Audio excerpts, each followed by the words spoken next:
Are you in the market for a new webcam? Well, Elgato's got a new one for you to check out, which is the Facecam 4K.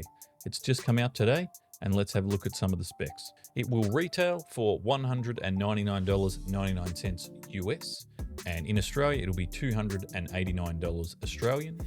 It is a full 4K 60 FPS, so it supports 2160p by 60. The HDR mode is up to 2160p 30 FPS, so 4K 30. Field of view is 90 degrees, so big wide angle on that one as well. It is also the first webcam ever to support 49mm lens filters on an actual webcam, which is pretty cool. So thanks to our amazing friends at Elgato for sending this one out to us.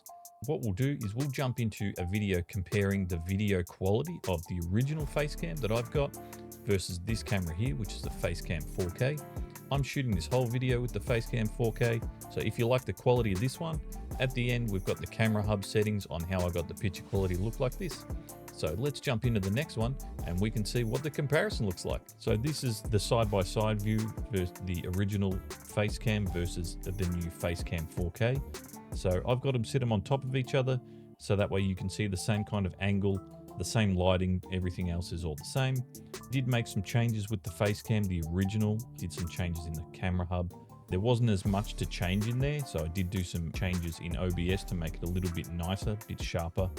So I changed some settings in there just to make it a little bit more presentable. Facecam 4K, I did all the settings in the camera hub, which I'll show you next. And then I just applied the same LUT that I use in the camera hub. So we'll jump over to the camera hub and I'll show you the settings that I put in to make it look like this. So for me, I adjusted the zoom. It's a little bit sort of closer in.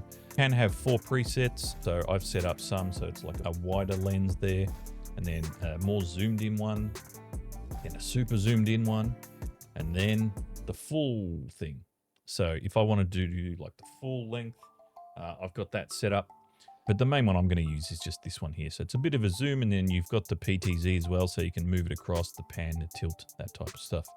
Now the picture, I've adjusted slightly, so everything's on 50 by default. So I adjusted a little bit with the contrast, saturation was fine, and just increased the sharpness a bit.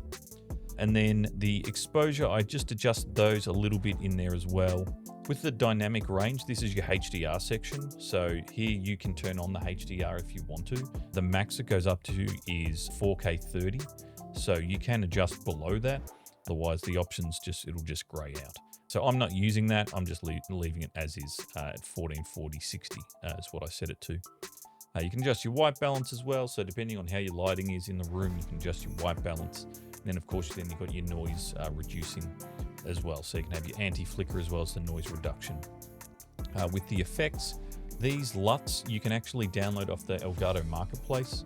So there's some that are on there that are free you can add, so you can add those in. So I'm pretty sure I had the Vivid Boost, this one here. I'll just leave it on there for a bit. So you can add that one and adjust it slightly. You can also adjust the intensity of the LUTs as well. So you can play around with them. I usually use that one, or there's a True Tone. I found those to be more of the accurate ones to use in the camera hub. Apart from that, I don't have the AI background, but you can play around with those. But they're all the settings that I use in the camera hub to adjust the picture quality. So hopefully those videos were helpful for you to see the comparison as well as the settings. I've shot the whole thing with this Facecam 4K. It's a great webcam. I really like the picture quality. It looks fantastic. So thanks again to our friends at Elgato for sending that over to us. It is very much appreciated. So if you do have any questions or anything regarding any settings, how it's set up, any questions at all, feel free, drop them in the comments below and I'll do my best to get back to you. Thanks guys.